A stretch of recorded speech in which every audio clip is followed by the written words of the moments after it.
So I made this video of me changing this transmission shift solenoid. What I forgot to mention was, before you do anything, disconnect the battery and disconnect the connector on top of the transmission that connects to the shift solenoid.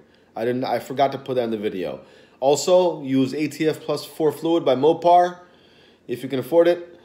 But if not, you can use any other ATF Plus 4 fluid as long as it's licensed by Chrysler, and the license number is 9602. Walmart has it for $5 a quart, but I use Mopar. Anyway, enjoy the video. Hope you like it. It's I only have two hands. You'll see. The vehicle is a 2003 Dodge Ram 2500 4x4. What's up, guys? So I'm gonna attempt to change the shift solenoid inside my transmission.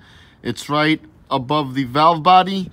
I have to remove this transmission oil pan right here. It's 15 8mm bolts, and as soon as I get that off, I'll show you what it looks like inside.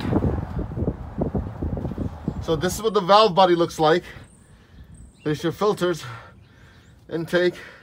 No, I'm sorry, I don't even know what it's called, but that's two of the filters. This is the valve body right here.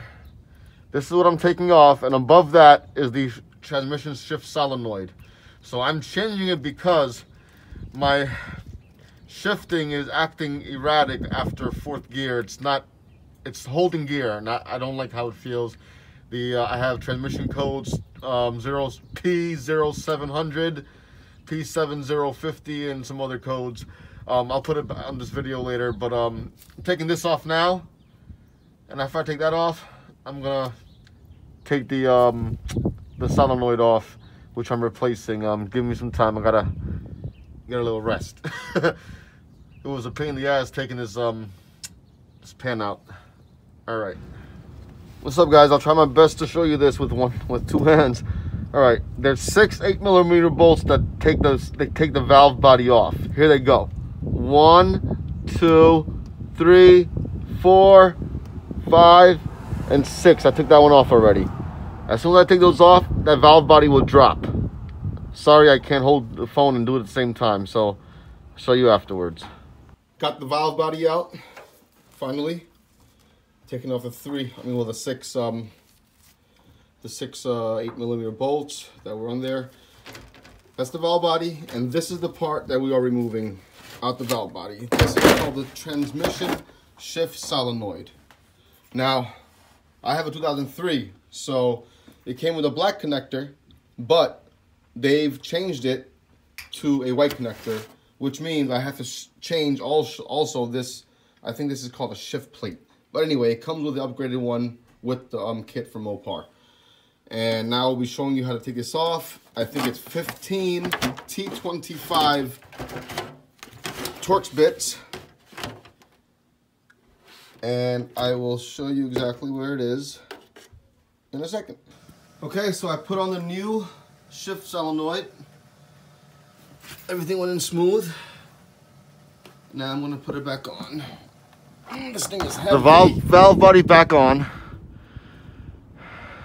I'm sorry, guys, I really wish I could have showed you better, but I'm just giving you a gist of exactly how to do it, if you need to. Hey, everybody.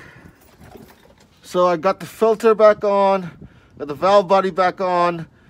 Just got to put the pan back on and fill it with fluid. I'm also changing my transmission lines because they are crusty.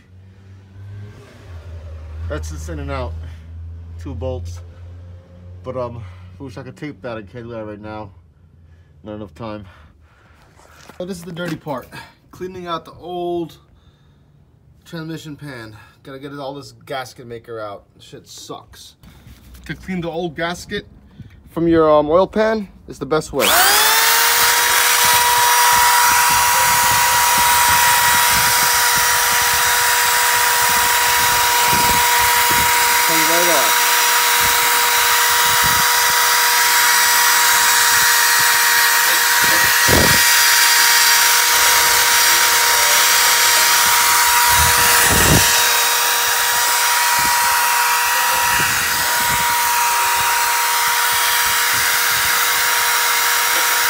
up the old gasket material from the transmission oil pan. And ladies and gentlemen, this is how your oil pan should look. No rubber left over. And clean the inside so no debris go up into your trans. Do not forget the magnet. You need that magnet to catch any metal pieces coming out of your trans so it doesn't go back into your trans. And put it in the bottom and the middle, right there, like that. When you buy a new pan, it comes like that.